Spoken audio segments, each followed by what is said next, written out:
In 2016, IWM was contacted by the family of one of the soldiers shown in this photograph. We now know that this is Arno Bohm, a German soldier standing alongside British troops from the London Rifle Brigade. They're standing together in the middle of no man's land during the Christmas Truce of 1914. This photograph captures a moment so unusual in the First World War that many people at the time, and to this day, believed it to be a myth. In the midst of a brutal, total war, how did this momentary peace come about? What impact did it have in the course of the First World War? And why did it never happen again? We were in the front line.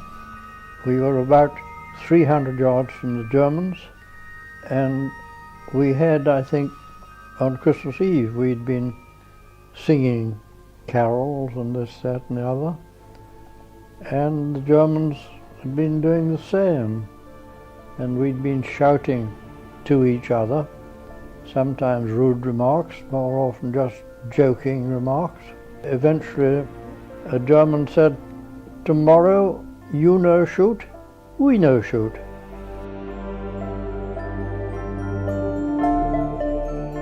At the start of the war, many believed it would all be over by Christmas.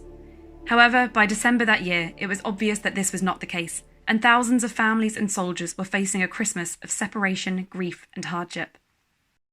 So for those soldiers who were in the trenches over winter 1914, the conditions would have got gradually worse and worse. You got a lot of rain, a lot of frost, and the general living conditions would have been terrible.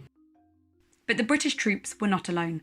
In the trenches opposite theirs, sometimes only 30 yards away across the strip of no man's land, were German soldiers in the exact same situation.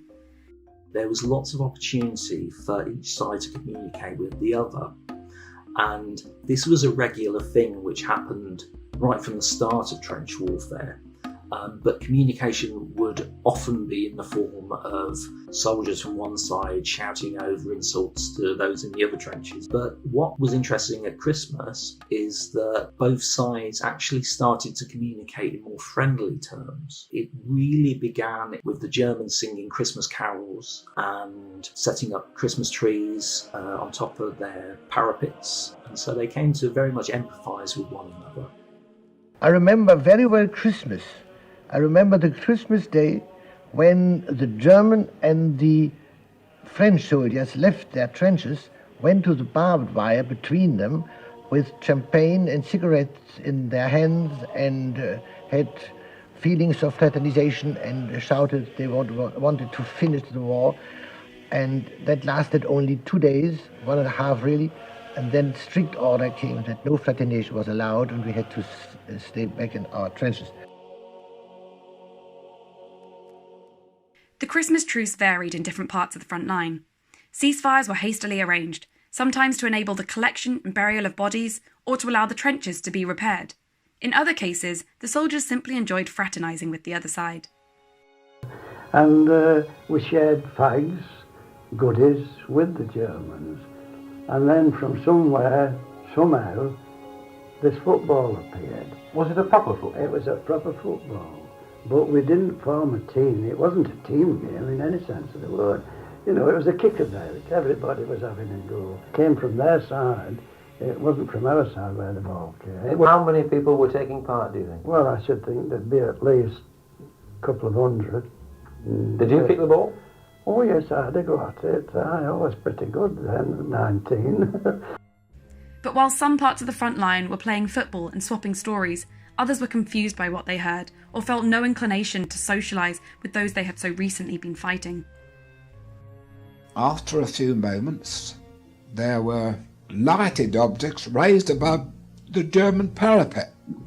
The Germans were shouting over to our trench. There's no doubt about that at all.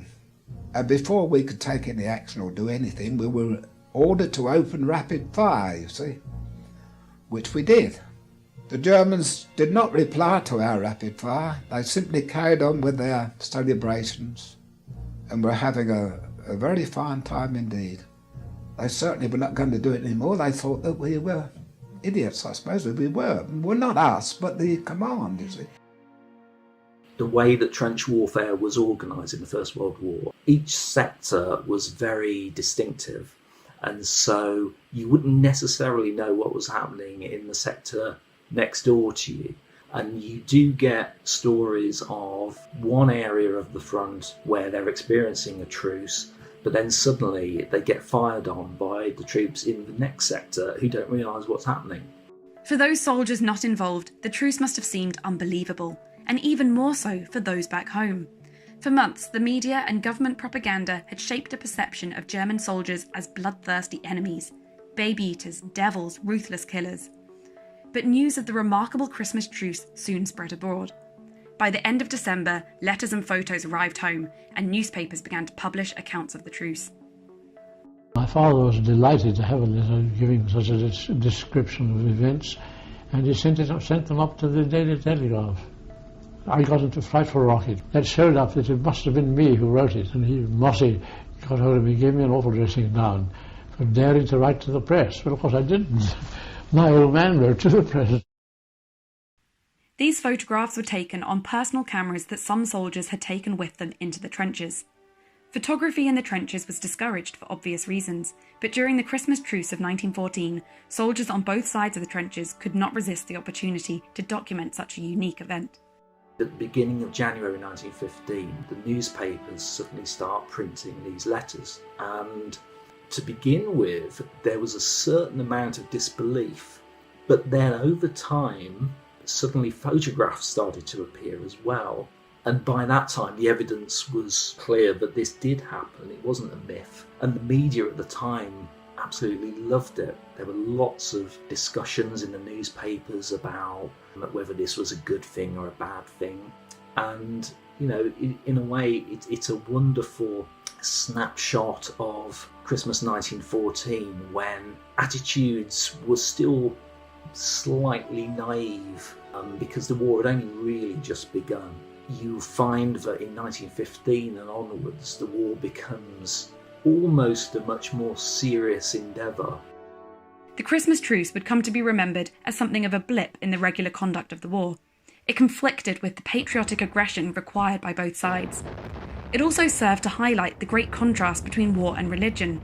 How can you fight a war of aggression while also celebrating Christmas, the traditional time for peace and goodwill? For those reasons, the Christmas truce was increasingly seen as unimportant and awkward to fit into the standard narrative of the First World War. You never get anything like the Christmas truce happening again. And over time, not only is it seen as an anomaly, but almost as a myth. And it gets to the point where people are actually doubting whether it happened in the first place, which continues, right up to this day. So there's still a lot of confusion about whether there was a football match played and things like this. We didn't cross to France until March of 1915, but although it would be arrogant to say that the thing didn't actually take place, I very much doubt whether anything of the nature or magnitude that has been claimed for it took place at all. Now, the purpose of that barbed wire in the trenches was to keep each side in its own place. Therefore, why would anybody try to break that? And if anybody tried, what were the NCOs doing? What were the officers doing? I think the whole thing borders on the fairy tale and may be classed with the Russians with snow on their boots and the angels of Mons. We know by looking at German newspapers that the Christmas truce was covered there in a very similar way to how it was in Britain. In the 1920s and the 1930s, you see definite examples of how the Christmas truce changes in its depiction because there was a much greater emphasis then on the German soldier as a hero fighting a noble war, whereas the Christmas truce conflicts with that to a degree. So in Germany in particular, the Christmas truce goes out of favour definitely in the 20s and 30s, whereas in Britain it continues to be the popular celebrated story as part of the First World War. The letters and photographs that reached home in Britain confirmed that this remarkable event had indeed taken place, but it was one that was not to be repeated. The Christmas truce was unique and nothing like it happened again to that scale. And the reasons for this are varied. Immediately after the truce, the high command of both sides stepped in to make sure that fraternisation and ceasefires like this would not happen in the same way. But also, in the long term, the real reason that truces like this didn't happen is that the war changed in the way in which it was being fought. As the war progressed, there's a more centralised method of command. Those in the front line would have been forced into constant aggression. You would have had artillery and trench mortar units constantly going. And also, of course, as the war progressed, it took a far nastier turn. So you get things like gas warfare introduced, an increasing number of civilian casualties. You also get incidents like the sinking of the Lusitania. The temptation, I suppose, to empathise with the enemy and the desire to fraternise with them changed dramatically from 1915 onwards. It can be argued that the Christmas truce made little difference to the course of the First World War, but it would be remembered as a crucial moment in history. The truce has featured in films, television programmes, inspired songs, and even featured in adverts. It's become part of the symbolism used when discussing the First World War, as synonymous with that conflict as poppies, mud, and war poets. This unique event has become legendary, in part because the idea of peace at Christmas in such an unlikely place is an irresistible story. But its enduring legacy is also due to these incredible photographs and the interviews from those who were there, documenting an event that to so many still seems wholly unbelievable.